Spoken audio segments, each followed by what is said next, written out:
Right then, welcome back to 5 things that we learned from last night's game, Real Betis against Manchester United. 4-1 for United, getting back on the road to recovery after the decimation that we saw at Anfield on Sunday. So first things up, Bruno's bounced back. So he's been under heavy scrutiny all week from all different sorts of places. A lot of questions asked, but there was answers there last night. Got a header and an assist for Anthony's goal, was his usual energetic front foot sort of self, and it was good to see. Wasn't exactly vintage Bruno, certainly not even sure he's man of the match in all honesty, but it was great response to what's been a tough week, and it was good to see the fans backing him as well. When his name was read out, he got arguably the loudest cheer of the evening. Hopefully he kicks on and gets back to his best, and maybe learns a thing or two after what happened at Anfield on Sunday. Number 2, Wout scores. Finally, almost seemed like it was never going to happen. It was very, very close, but not close enough. The finishing not quite there with him for the most part of the game. He had several opportunities, seemed to lack a little bit of quality with his finish, with every opportunity that he was getting. But finally got his reward for his hard work, scored at the Stretford end, and you could see how much it meant to him. He looked like he was going to cry. He might have cried, in all honesty. He was extremely emotional about it, and I got a lot of time for that. I mentioned in my review last night, do I think he's good enough to lead the line for us? And I wouldn't want to see him start the season as our number 9 either. But he's reliable. I think he might have started or at least played a part in every single game since he's been here. He's been integral lately, and his build-up play involvement is excellent. It's just lacking a little bit of a finish. If he had a finish, he'd be an unbelievable striker. He'd be an unbelievable asset. But I think seeing how much it's meant to him to score for Manchester United, how can you not love the guy? How can you dismiss that? That's someone that I want to see in a United shirt time and time again. But I would like to see somebody with more quality in the squad ahead of him and maybe keep him around as backup, because everything that we've heard of him, his attitude is great, his professionalism is great, he's excellent in the build-up, he seems like the lads love him. That's the sort of personality that you keep around in a squad, because there's loads of tangible benefits to having players like that in the squad. And brilliant to see how he celebrated that goal last night, and let's hope we see some more of them, eh? Number 3, second half spurt. So the first half was quite ordinary. I thought United were lacking a little bit of spark. It could be confidence. And it was a little bit sloppy, I thought, at times. Second half, completely dominant. Considering the amount of games United have had playing lately and the frequency and intensity of the games that United have been playing, we somehow managed to run Betis ragged, and it was them that looked leggy and them that looked like they were ready for throwing the towel in. And it could have been 6 or 7 comfortably. I still haven't seen the XG.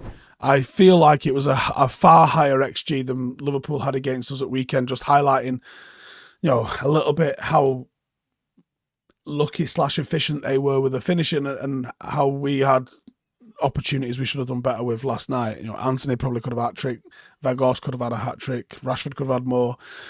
But Betis ran out of gas, and we made them quit, and we made them absolutely phone it in. It was a really strong second half showing for a team that has been run into the ground, and the subs made an impact. So that's good to see, because we are going to be reliant on those players that are a little bit fresher than the ones that we've run into the ground. It was a bit of a surprise to see the exact same 11. That's sending a message that I think that Erik ten Hag did there. But it was a workmanlike performance from United. Still lacked a little bit of quality, was still a little bit sloppy, but I think you take that in the circumstances.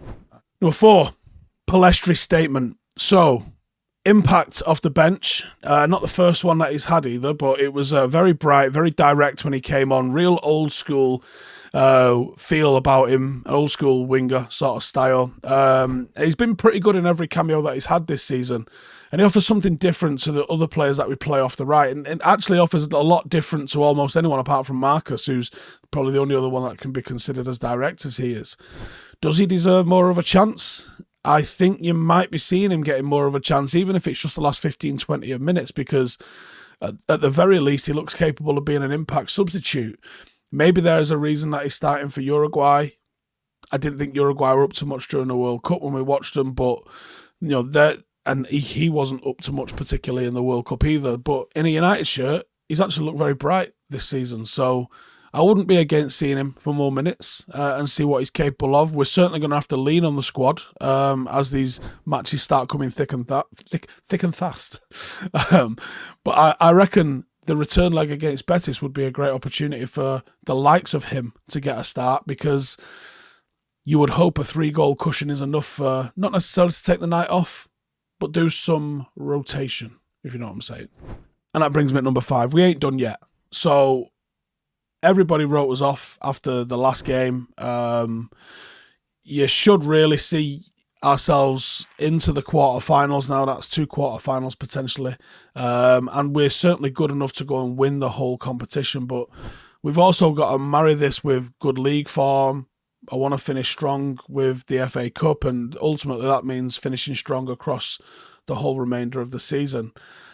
I think it's hard to see United going the distance in every competition because of how paper thin the squad is kind of looking a little bit at the moment. But we have to believe in what the project is. We have to believe in what Ten Hag is doing. The progression that has been made this season has been brilliant, and I think it's time for that to push a little bit further now. One result is not going to define our season, although it might define Liverpool's, because it is the only thing that they're going to be able to celebrate. There's still a hell of a lot to play for. There's still 2 more trophies. There's still a real strong finish in the league. I think there's another twist in the Premier League. I don't think we're winning it, but I think there's another twist in how it goes in the Premier League. And I would like to see some sort of an attempt made to try and do, let's be honest, the plastic treble.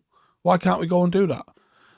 I think if you put yourself into the quarterfinals, all right, you're 90 minutes away from a semi in the FA Cup. You're 180 minutes away from a semi in the Europa.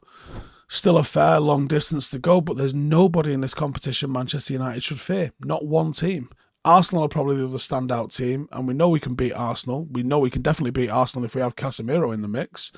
And actually, they're struggling at the moment. Sporting Lisbon give them a bit of a C and 2, and they're far from in the hat for the next round as well. So good place to be for Manchester United all round. We responded. There's some players that have put their hand up and said, yeah, I could do a job, give me a chance. So yeah, let's take that positivity into this weekend's game against Southampton. Let me know your thoughts in the comments. I'll see you in the next one. Hey, thank you for watching the video. If you are new around these parts, then don't forget to subscribe. My channel is proudly supported by my community on Patreon. If you'd like to get a little bit of extra content, a Discord group, meetups, 5-a-side games, weekly podcasts, behind the scenes, and even an occasional bit of transfer news as and when I get it, then for the price of a pint, you can show your appreciation for the content that we make and get some goodies for doing so as well. Check the link in the description or click the button right here. You'll also find all of my socials here too if you want to follow me on any of those platforms. Nice one.